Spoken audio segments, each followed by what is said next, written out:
Hello everybody. Today we'll talk about the orientation of the human body. So first we'll talk about the definition of anatomy and physiology. So how to define these two fields of science. Then we'll talk about the divisions or branches of anatomy and physiology. Then we'll talk about different levels of organization of the body, how the human body is organized or structured from its smallest to the largest levels. Then we'll talk about different systems in the human body. There are 11 systems in the human body, and those 11 systems together form the entire body or the organism. Organism is the whole body, living body. Then we'll talk about homeostasis, necessary life functions, and survival needs. So let's first talk about the definitions of anatomy. Anatomy is the branch of life science that deals with the structure of the body. So anatomy is to study the structure of the body. For example, if you want to study a heart, you have to see the size, shape, color, and you have to dissect the heart, right? And see inside the heart to see how many chambers are there. So all those belong to anatomy, study of the structure. Now we divide the anatomy into two divisions. One is called gross or macroscopic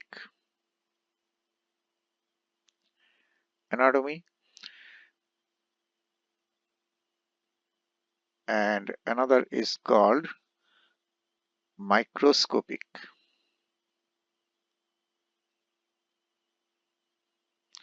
So macro means large. Okay, so the study of the structure without the help of microscope. So study of the larger structures that doesn't require the aid or help of microscope. Macro means big or large. For example, if I ask you to tell me the shape of a heart without microscope, you can tell me that heart is a cone-shaped or conical organ. And also, if I ask you that how many chambers are inside the heart, you can see inside the heart without microscope. You can dissect it and tell me that there are 4 chambers inside the heart, right? The size of the heart, you can tell me without microscope. So all those belong to the macroscopic anatomy or gross anatomy. Now microscopic anatomy is the study of very small structures or at the very small level of study of the structure. For example, study of a cell To study a cell, you need microscope to see the structure of the cell membrane, to see inside the cell, the organelles, mitochondria, nucleus, right? Um, so you need the microscope. Also, the study of tissue requires microscope. So it belongs to uh, microscopic anatomy. So study of the cell and the study of the tissue. Both requires the help of microscope. And study of the cell is called cytology. Cyto means cell, and the study of tissue is called histology. Histo means tissue. Okay, so these are two subdivisions of microscopic anatomy: cytology and histology. Now, macroscopic or gross anatomy has subdivisions.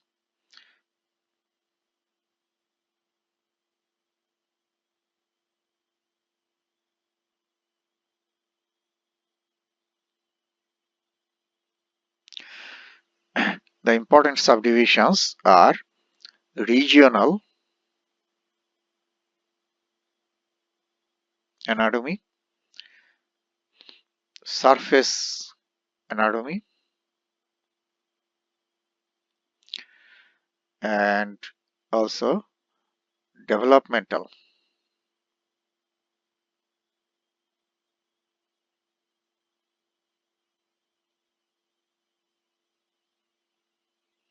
And another subdivision is system anatomy.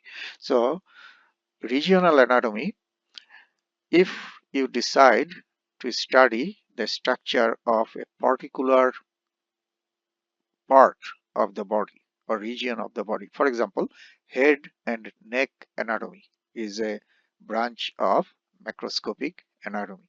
And what is that? The anatomist study the structures only in that part of the body, structures of the head and neck. That's why that is called head and neck anatomy. So that is an example of regional anatomy. Surface anatomy is used a lot by the surgeons. Surgeons use the surface anatomy. So what is this? By looking some important landmarks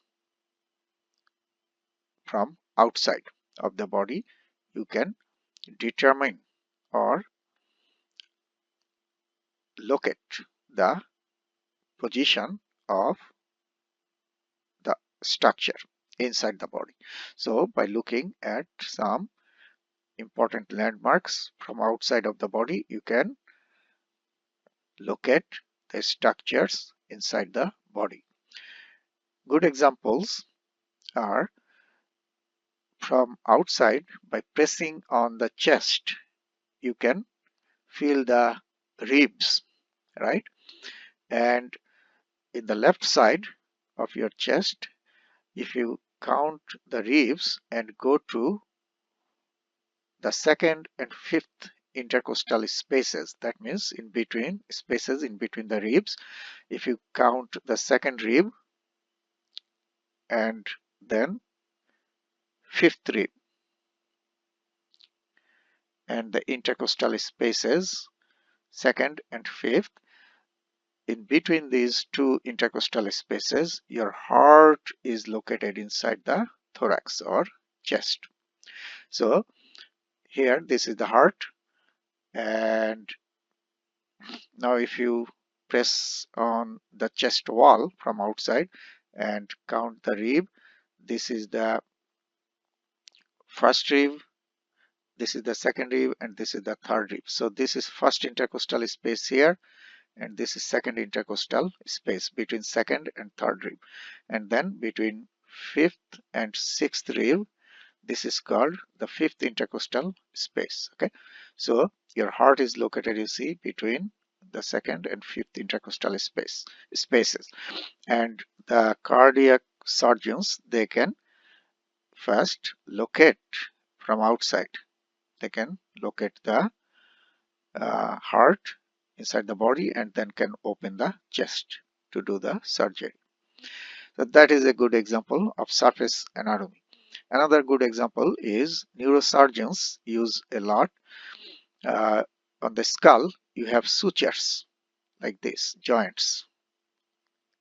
In the skull, the joints are called sutures, and by measuring the sutures, the distance from the sutures, you can locate the brain structures inside the cranial cavity. For example, this is one suture here, and this is another suture. So now, from this suture, if you go like, 10 millimeter posterior and 10 millimeter lateral, and then go inside the brain like 10 millimeter deep, then you will hit a particular structure or part of the brain. Now if you go 20 millimeter posterior and 10 millimeter lateral, then you will hit another particular structure. So that's how the neurosurgeons, they use the surface markings or landmarks from outside to locate the structures inside the body. So those are good examples of the surface anatomy. Developmental anatomy, you know that the body structures grow since uh, intrauterine life, when the baby is inside, fetus is inside the mother's body, then fetus comes out right from the mother's body and becomes infant, and then goes through the childhood, then adolescence, then adulthood. So the body structures, how the structures of your body are being changed during the growth of the body, that is the developmental anatomy. How the heart is growing and the chambers are being formed, the partitions are being formed. That study is developmental anatomy. System. Human body consists of 11 systems. For example, cardiovascular system is one of those, respiratory system, urinary system. So if you study a particular system of the body, not all the systems, like if you only study the cardiovascular system or only study the structure of respiratory system, that is called system anatomy. Okay, so that's how we divide the anatomy into subdivisions. Now, physiology is the study of the normal functions of the body. So anatomy is to study the structure, and physiology is the study of the normal functions. Remember, not abnormal. So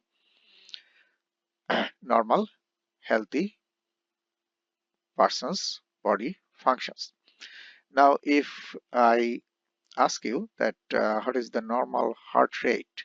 Normal heart rate of a healthy adult is 70 to 80 per minute. Your heart beats normally between 70 to 80 times in 1 minute. And that is normal physiology, normal function of the heart, right? Now, in resting condition, a person is sitting in relaxed condition. If you see the heart rate is between 120 to 200 in 1 minute, that is not normal. So that is abnormal.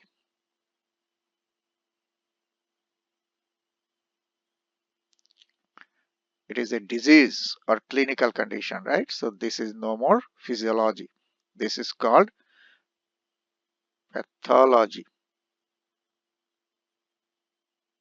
So this person needs treatment. So this is a clinical condition.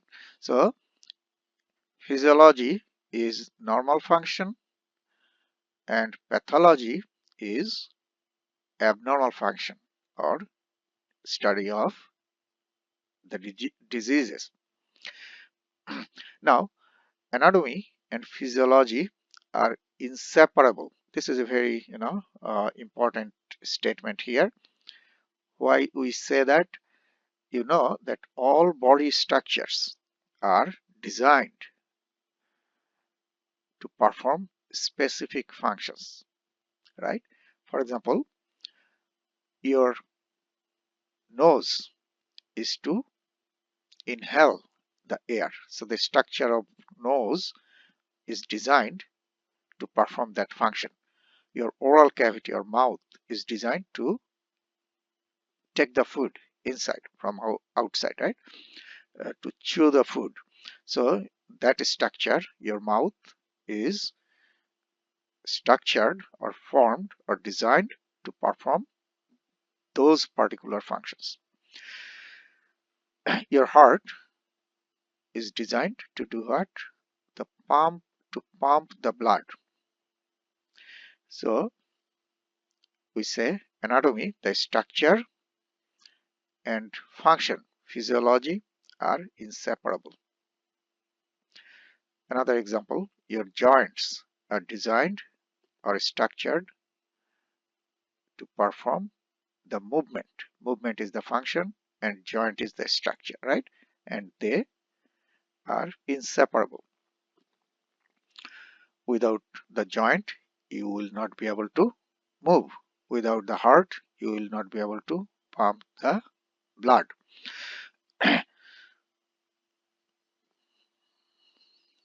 Now we'll talk about the levels of organization in the human body. The smallest level is the chemical level, and chemical level includes the atoms and molecules. You know, atoms are the smallest structures or components of a living body. For example, hydrogen atom or nitrogen atom. Hydrogen, nitrogen, sodium, right? Potassium. So these are atoms. Now, atoms join together to form a molecule. For example, sodium and chloride. These two atoms join together to form the salt molecule, sodium chloride, which is salt that you eat. So those are the smallest components of the human body and belong to the chemical level. Then one level higher or larger is the cellular level. Cellular level includes the cells and their organelles. So inside the cell you have the organelles, you know that nucleus, mitochondria, right? Ribosomes, endoplasmic reticulums. So all those are the organelles. Then one step higher or larger than the cellular is the tissue level. Many similar cells join together to form a tissue. For example, these are epithelial cells. So you see many similar cells join together to form, this is nucleus inside the cell. So these cells are similar cells and they have joined together to form epithelial tissue.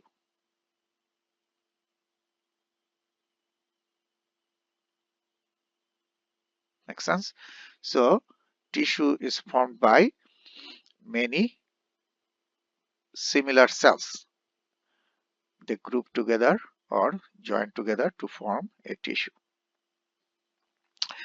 Then two or more different types of tissues join together to form an organ. So organ is one level larger than the tissue. Two or more types of tissues together form an organ. For example, if you see the heart, this is the heart, this is the wall of the heart, okay, this is the cavity inside. So if you see the structure of the heart, the outermost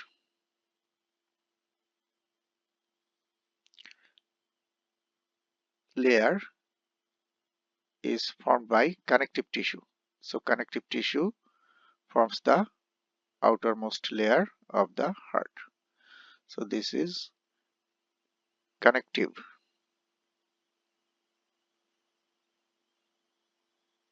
tissue, one type of tissue. And then middle layer, which is thick of the wall of the heart, is cardiac muscle. So muscle tissue or muscular tissue. And innermost thin layer in the wall of the heart is formed by epithelial tissue. So this is epithelial tissue. So you see, heart is an organ, right? Important organ. And this organ is formed by three different types of tissues here. Outer layer is connective tissue, middle layer is muscle tissue, and innermost layer is epithelial tissue. System. Different organs join together to form a system and they work closely. So different organs join together to work together to form a system. For example, your heart and the blood vessels. What are the blood vessels? Arteries, veins, and capillaries, right? So these are the blood vessels. So your heart and the blood vessels, you all know, together form the cardiovascular system. So cardiovascular is an example of a system. Cardiovascular system, which is formed by what? Cardio means heart and vascular, blood vessels. Arteries, veins, and capillaries are the blood vessels, right? So one heart and many blood vessels join together and work together, right? When your heart pumps the blood, blood enters into the blood vessels, right? And when the heart relaxes from the blood vessels, blood returns into the heart. So you see, they are working together, those organs. Heart is an organ and artery, vein, capillaries, those are other organs. They are working together to form the cardiovascular system. And then 11 systems of your body join together to form the whole body, which is the organism. And those 11 systems, we'll talk soon about those 11 systems. For example, cardiovascular is one, right? Respiratory, urinary system, lymphatic system, those are different systems. So here you can see those different levels I just explained. Smallest chemical level includes atoms and molecules. Atoms join together to form a molecule. Then the cellular level includes the cell and the organelles. So this is a smooth muscle cell and this is a mitochondria organelle, all belong to cellular level. Then you see here many smooth muscle cells join together to form the smooth muscle tissue. So tissue is formed by many similar cells together. And this is an organ, blood vessel, and you see this organ is formed by different types of tissues, same as I explained before. In case of heart, this is a blood vessel. This outermost layer is the connective tissue. This middle layer is the muscle tissue. So connective tissue outer, middle muscle tissue, and innermost is epithelial tissue. Epithelial tissue. So those tissues join together to form this organ.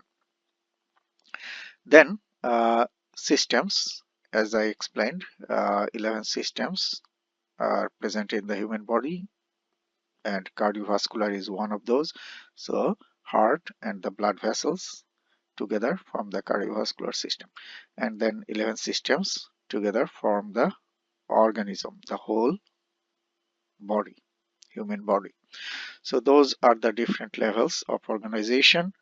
If I ask you from the smallest to largest, in order or sequence, you need to know that. Now we'll talk about those 11 systems. Now today we'll just only see the name of those 11 systems and which organs are present in each of those 11 systems, and a couple of important functions of those systems. Okay. The entire anatomy and physiology is the study of those 11 systems. So in this lecture we'll just introduce briefly each of those 11 systems. Integumentary system.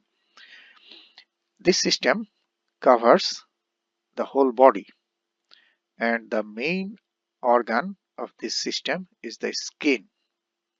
Skin covers the whole body, so the main organ is the skin, and accessory structures are hair, nail, and glands.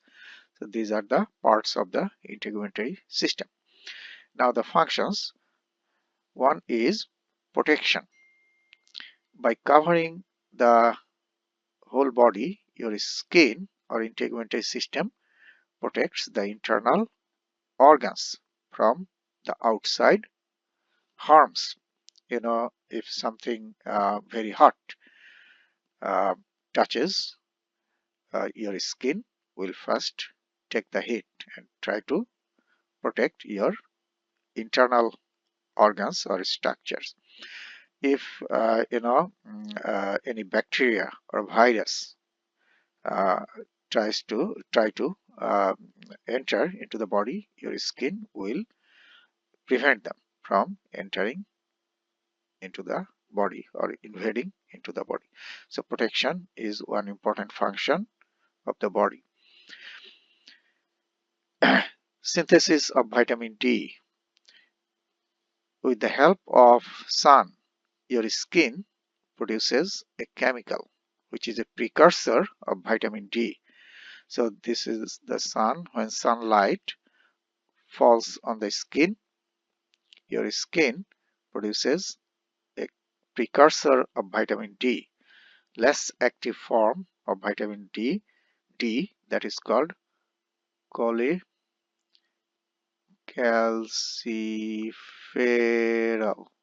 okay, is synthesized in the skin, and then this chemical cholecalciferol is taken to the kidneys by the blood. So blood carries the cholecalciferol, this to the kidney, and inside the kidney this cholecalciferol is converted to the active form, more active form of vitamin D, which is called calcitriol. So this is the active vitamin D. So you see, by producing cholecalciferol, your skin or integumentary system helps to produce calcitriol, vitamin D, housing cutaneous receptors. In your skin, you have cutaneous receptors, and those receptors give you different sensations. Which are the cutaneous receptors in your skin? The pain receptors. Pain receptors. Another type of receptors are temperature receptors. Then touch receptors.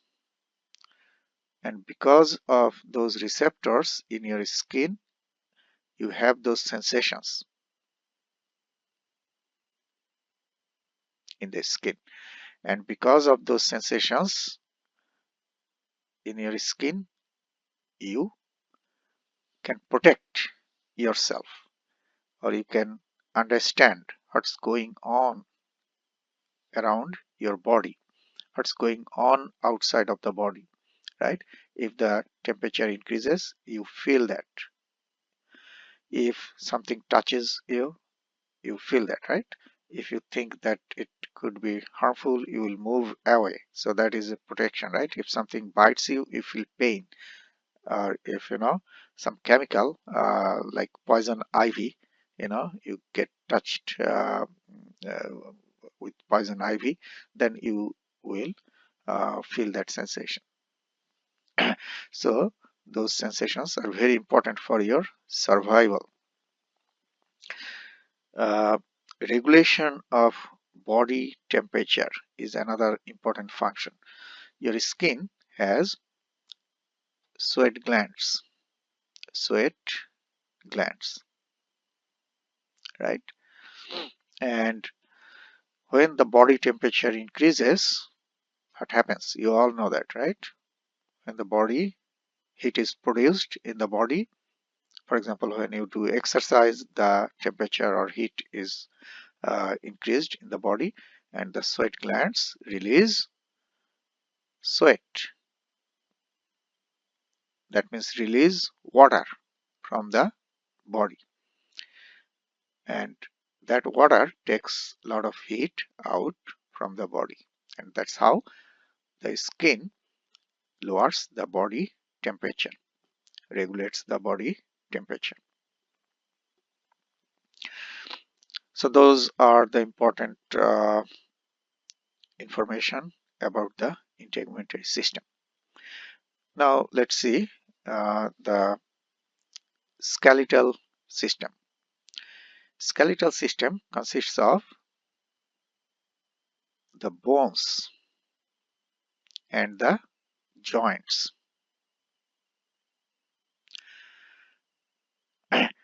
And in the joints you have cartilages, you have ligaments,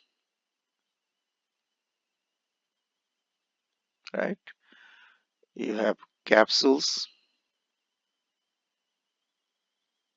So these are the structures of the skeletal system. Now the main structures are the bones, right? And bones perform a number of important functions. One is protection. You know that the cranial bones protect your brain. The most important organ is the brain, which is protected by the skull or cranial bones. Your heart and lungs are protected by the ribs, right? So those are good examples of protection. Your spinal cord is located inside the vertebral column. That means the vertebrae are protecting the spinal cord. So those are good examples of protection given by the bones. or skeletal system. Support is another important function. The best example is, you all know that your whole body is supported by the skeleton, right? Skeleton is actually the skeletal system. So your whole body is supported by the skeleton. And also, different organs in your body are supported by the bones. For example, your brain is supported by the skull bones or cranial bones, right? Attachment of the muscles, that is another important functions. Skeletal muscles are attached to the bones. You all know that. Skeletal muscles are attached to the bones, and with the help of the skeletal muscles, you move the bones at the joints. So without the skeletal muscles attachment, you won't be able to move the bones. So by providing the attachment for the muscles, your bones or skeletal system is helping you to move the body parts, locomotion, okay, at the joints. And also, bones form the joints where you move the body parts with the help of the skeletal muscles. Blood cell formation. Inside the bone, you have bone marrow, the red stuff inside the bones. Bone, red bone marrow. When you eat the chicken leg, right, you break the bone and you see inside the bone the red stuff, that is the red bone marrow. And red bone marrow is the primary site of blood cells. Different types of blood cells are produced in the bone marrow, inside the bone. The last important function is the storage of minerals. Bone stores huge amount of calcium, very important mineral in the body, okay? Phosphate, okay? Magnesium. All these minerals are stored in the bone. Bones are heavily filled with those minerals. So that's all about the skeletal system. Next, the muscular system. Muscular system indicates the skeletal muscles. Skeletal muscles are attached to the skeleton or attached to the bones I mentioned before, and help you to move the bones at the joints. So locomotion or movement is the most important function of the skeletal muscles or muscular system. Another important function is facial expression. You know that your face has a number of muscles, those are the facial muscles, and those muscles help you to change the expression of your face, called the facial expressions. For example, when you are angry, the expression of your face changes. When you are sad or when you are happy, the expression changes, right? So those are given by the facial muscles. Also, some facial muscles help you to move the mandible, the lower jaw, and that helps you to do what? Chew the food, right? Crush the food, and also help you to speak. So all those are helped by the facial bones, facial muscles, facial expressions, chewing the food, and speaking. Because to do this, you need to move the mandible, jaw. Another important function of the muscular system is production of heat. You all know that when you do exercise, what happens? The muscle contraction occurs, right? A lot, and that produces heat. So contraction of muscles, skeletal muscles, produce heat. We all know that, right? And when the body temperature drops, hypothermia occurs.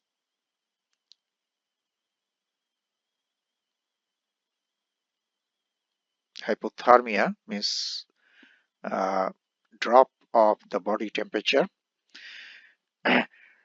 Your skeletal muscles will contract involuntarily.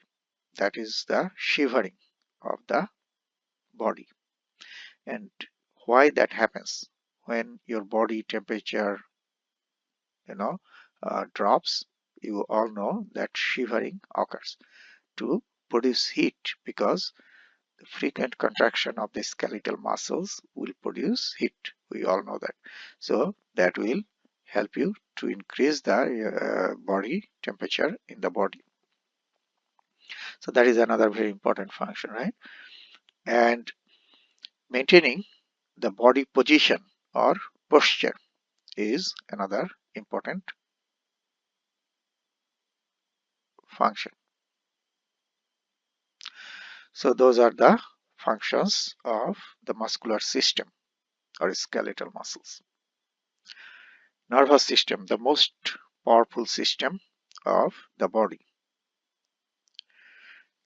Two systems of your body are called the control systems.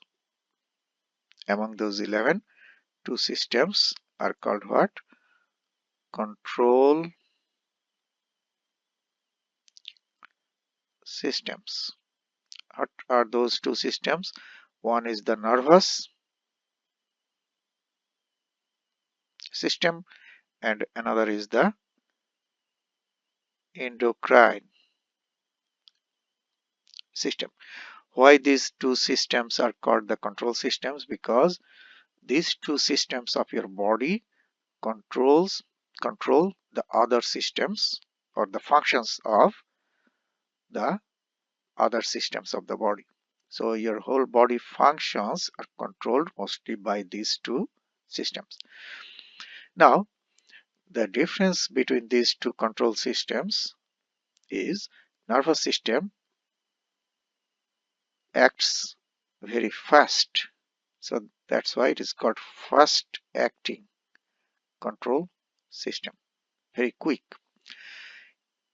Endocrine system is rather relatively slower.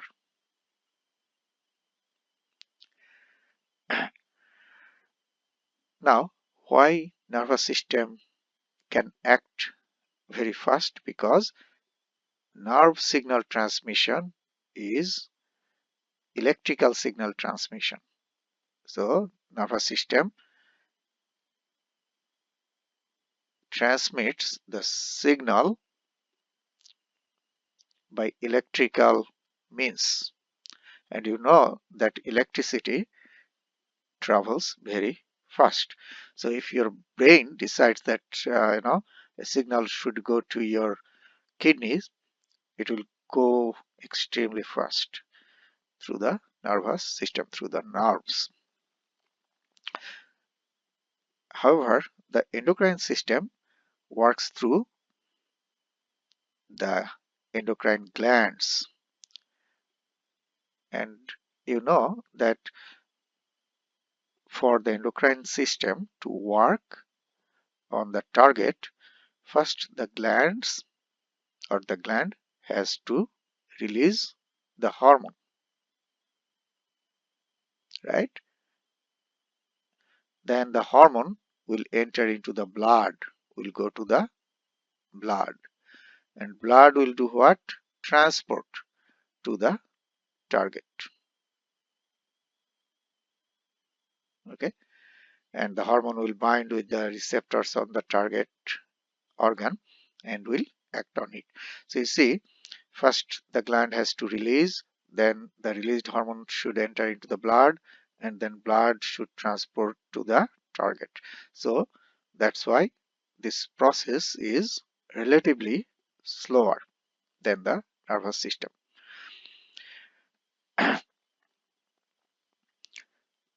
Nervous system consists of a brain, the brain, a spinal cord, and many nerves. They work together, they join together to form the nervous system. Okay.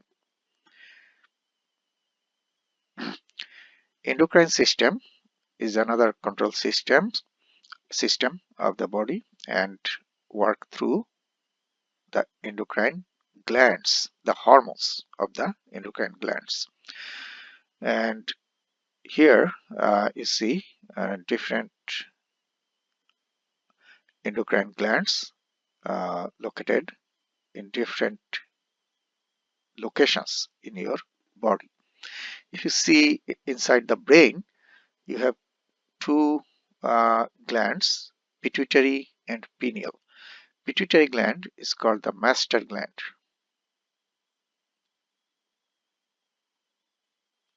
Pituitary is the master gland.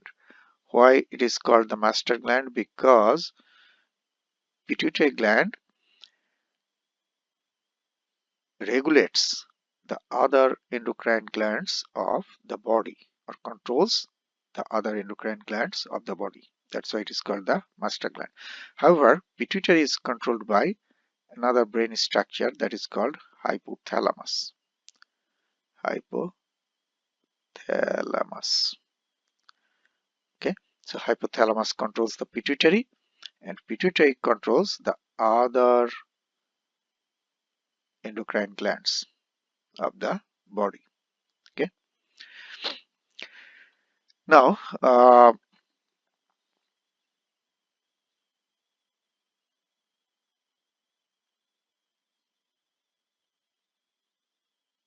okay, now another endocrine gland sitting in the brain, that is the pineal. Pineal glands do what?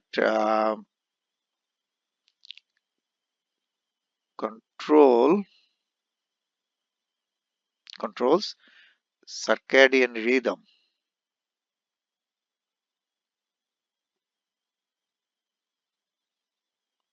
Circadian rhythms.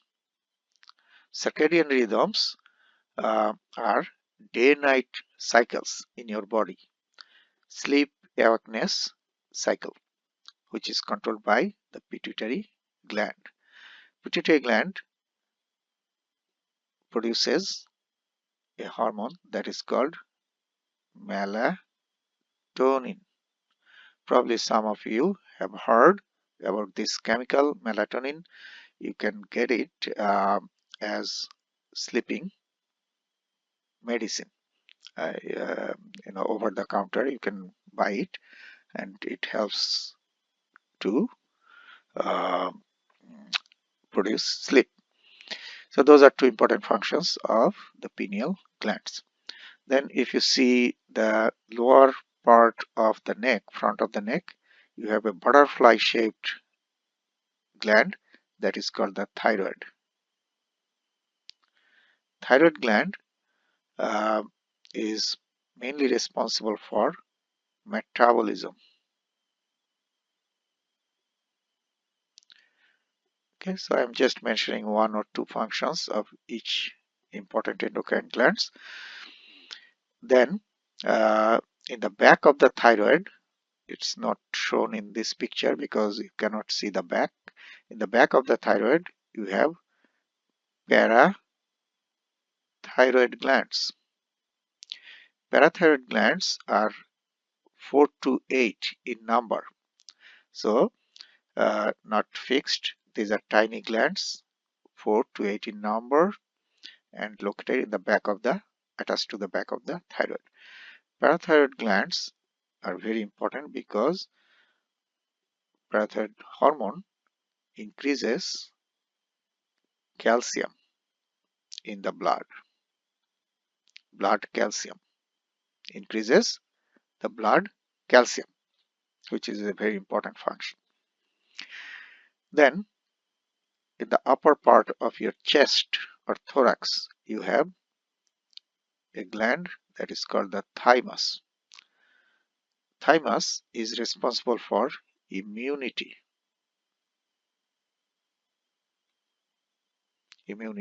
Okay, and thymus is very large in an infant. If you see uh, an infant, the thymus occupies almost the whole upper part of your chest, of the chest of the infant. So it is very large in an infant, early part of the life. Then gradually it shrinks and becomes very small. Why thymus is very big in an infant? Because in infant's body the immunity is not yet fully matured or developed. So thymus has to work more. As the immunity develops or grows in the body, as the body grows, the thymus uh, works less and it gets smaller. Now, on the top of the kidneys, you have adrenal glands. So, on the top of the kidneys, you have the adrenal glands. That's why they are also called supra. Supra means above, renal means kidney, above the kidney, like the crown or hat of the kidney. Suprarenal or adrenal glands. Same thing. So you have two, right? Adrenal glands are mainly responsible for regulation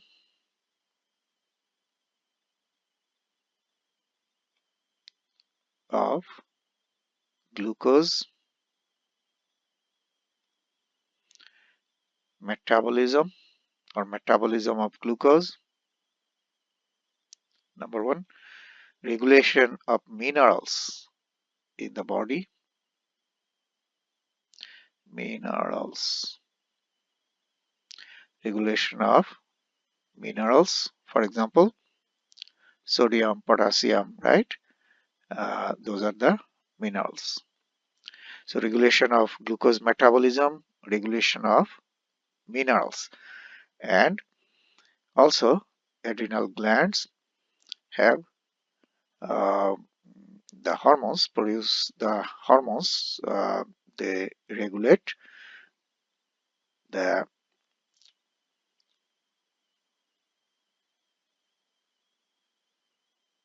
fight or flight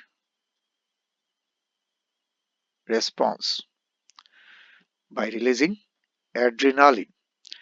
So your adrenal glands also produce adrenaline, and that regulates the fight or flight response, responsible for fight or flight response. When you get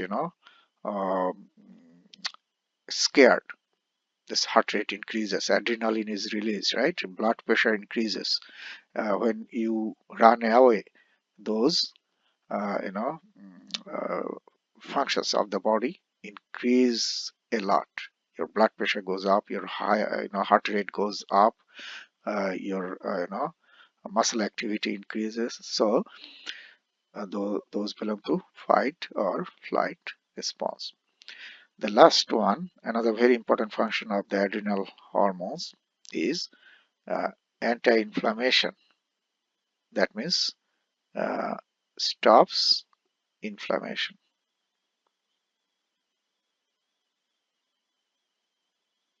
Strong anti-inflammatory action. So those are a number of important functions given by the adrenal glands. Then pancreas, another important gland. Pancreas is a mixed type gland, not purely endocrine. Other glands we are talking about are purely endocrine glands, but pancreas is a mixed type gland. Why it is called a mixed gland? Because inside the pancreas you have both endocrine as well as exocrine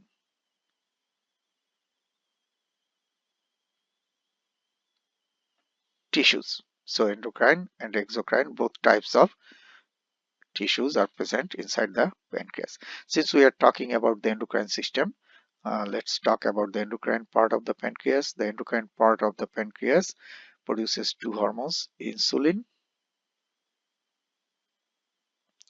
and glucagon.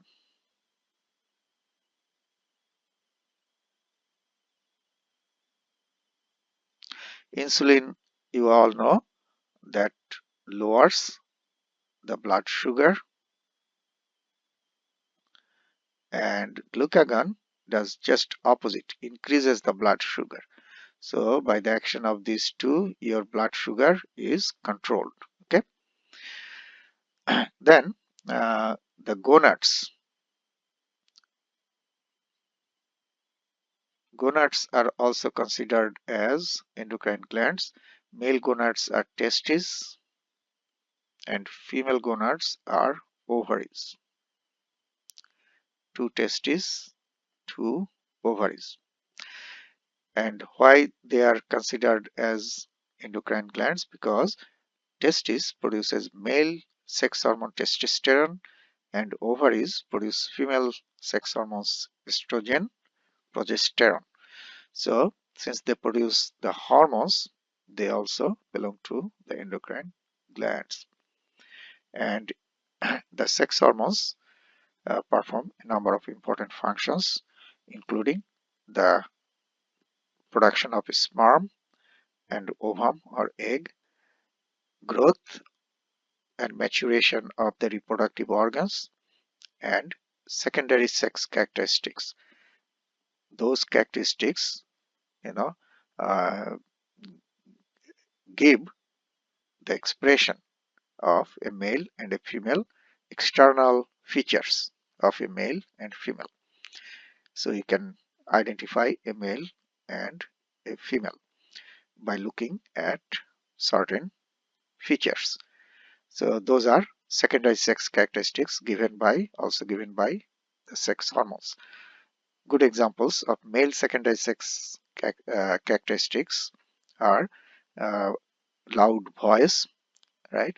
Broader shoulder, more skeletal muscles or prominence of the skeletal muscles, Adam's apple, right? And facial hair, also baldness. So those are given by the male sex hormone testosterone. Female secondary sex characteristics include the female mammary glands or breasts, a broader hip, high pitch voice, right? And fat under the skin called the subcutaneous fat. So those are female secondary sex characteristics. Cardiovascular system is a very important system, consists of a heart and many arteries, veins and capillaries. Cardiovascular system is responsible for transport. That's the most important function of this system, transportation of chemicals. Different chemicals are transported by the blood. You know that blood transports gases, oxygen, carbon dioxide, nutrients to the tissues, right? Hormones to the target organs. Blood also transports antibodies. Antibodies give immunity. Okay, these are good stuffs. For example, nutrients, hormones, antibodies, right? Uh, gases, two types of gases, oxygen and carbon dioxide. Oxygen goes to the tissue, which is needed for metabolism. So oxygen is helpful for the tissue. Carbon dioxide is harmful. So blood transports carbon dioxide from the tissue to the lung, and then you expel the carbon dioxide out from the body. So this is not helpful. And metabolic toxics. Metabolism produces toxic chemicals. Those are taken to the kidneys mainly uh, by the blood. And you know that kidneys produce urine to excrete those toxic chemicals from the body.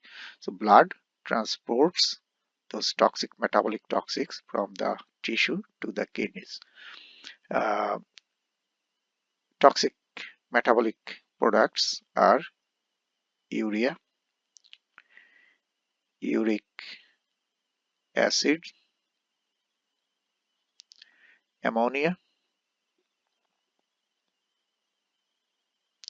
So those are some metabolic toxic chemicals transported by the blood. So you see, blood transports good stuffs as well as harmful or toxic chemicals.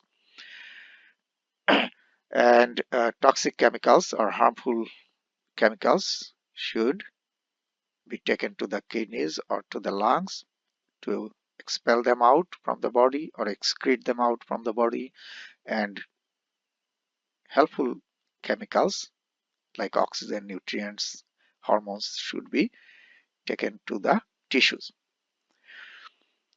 And blood circulates inside the blood vessels, right? And by the pumping action of the heart, the blood gets its motion. Without the motion, the blood won't be able to transport. If the blood doesn't move, then it will not be able to transport the chemicals. So motion of the blood is very important, right? And that is given by the heart, pumping action of the heart. So 24 hours your blood is circulating and transporting those chemicals. Lymphatic system is responsible for immunity. Parts of the lymphatic system: first, lymph organs. Small lymph organs are lymph nodes. Those are tiny round structures. Lymph nodes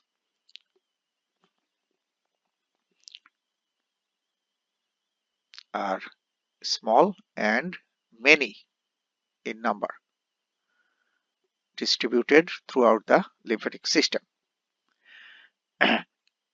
And larger lymph organs are thymus, tonsils, spleen. Those are larger lymph organs. so large, and only few. For example, thymus is only one, spleen is only one, tonsils there are few. So these are the lymph organs, two types. Then your lymphatic system is actually a circulatory system. The main circulatory system of the body is the cardiovascular system, right? Blood circulates inside the cardiovascular system. Lymphatic system is actually a circulatory system too, and that's why the lymphatic system has vessels called the lymphatic vessels. And the lymphatic vessels include capillaries called the lymphatic capillaries, different than blood capillaries. Then you have uh, collecting vessels,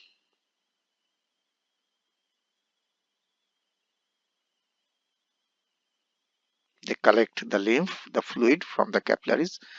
Then you have the trunks,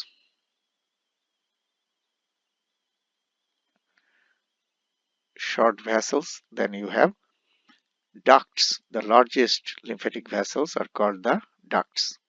Okay, so those are the lymphatic vessels from the capillaries to the ducts.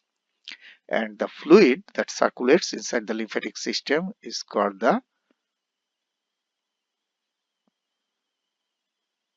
lymph. Lymph is the fluid. Okay, uh, and inside the lymphatic system you have very important components that fight the antigens or microorganisms that try to invade or harm the body, invade into the body and harm you. So one components are lymphocytes. Okay, and another components are antibodies. Antibodies. So these are two main warriors.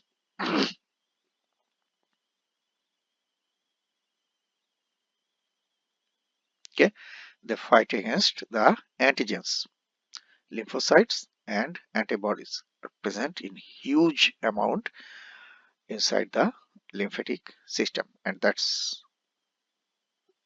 that makes the lymphatic system very powerful to fight against the antigens because of these components. Respiratory system is another system among those 11, and the organs, if you see here, nose, inside the nose you have the nasal cavity. The next organ is the pharynx, which is a muscular tube, and next tube-like structure is the larynx, which is mainly formed by cartilage. So pharynx is muscular tube, but larynx is mainly a cartilaginous tube. And then you have the trachea, which has cartilage and muscle together, okay, from the trachea. Now larynx is also commonly known as voice box, because inside the larynx you have the vocal cords that produce sound, and inflammation of larynx is called laryngitis. Probably you have heard this. Itis is inflammation, and that causes the change of the voice, right? The voice changes a lot when you get laryngitis. Pharyngitis is the inflammation of the pharynx.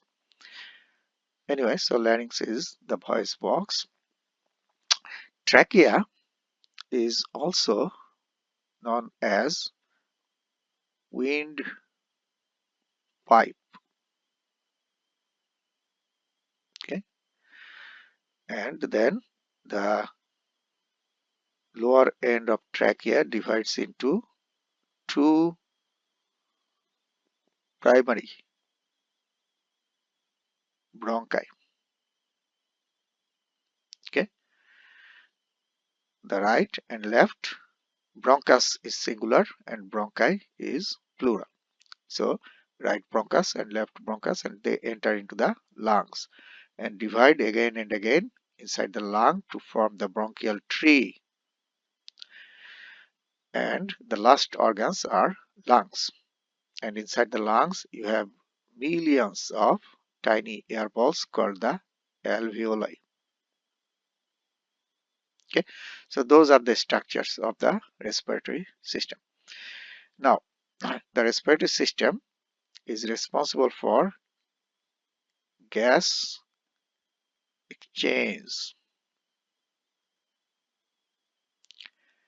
and respiration. This is respiratory system. So the function, one important function is respiration, which is breathing, inhalation and exhalation. So respiration and gas exchange occurs inside the lung. You inhale the air and the oxygen of that air enters into the blood.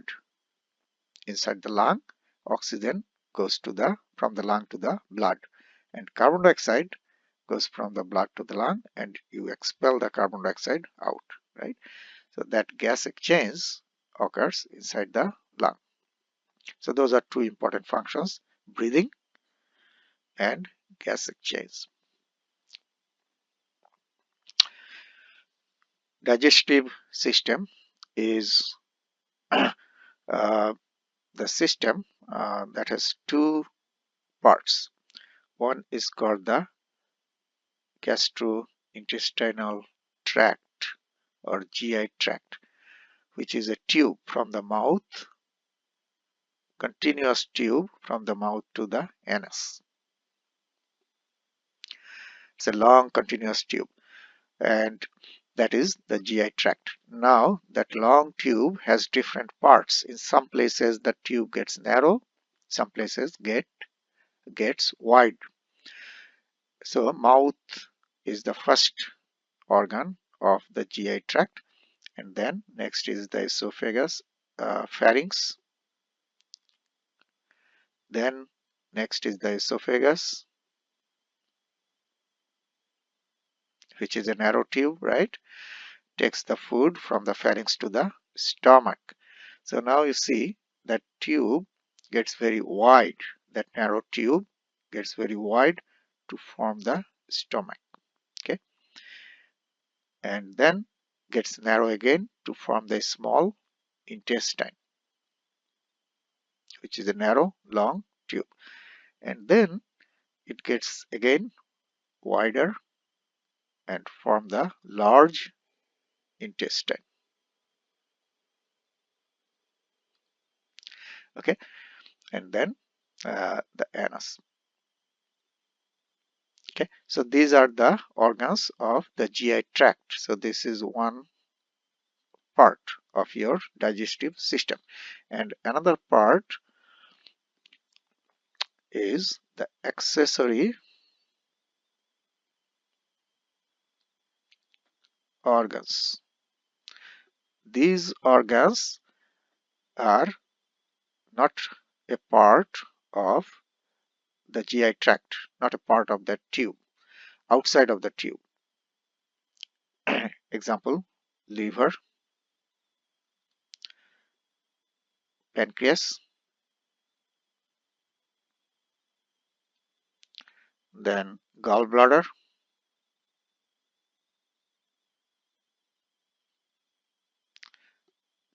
tongue, teeth.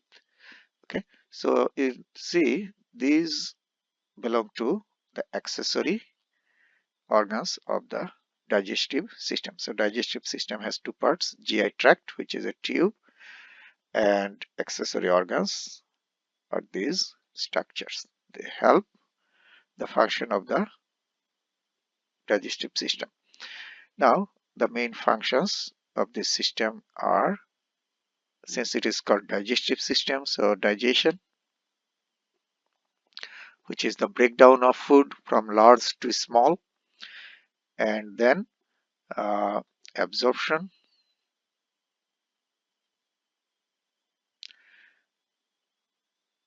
Absorption is the process of taking the nutrients from the intestine to the blood. Intestine to the blood.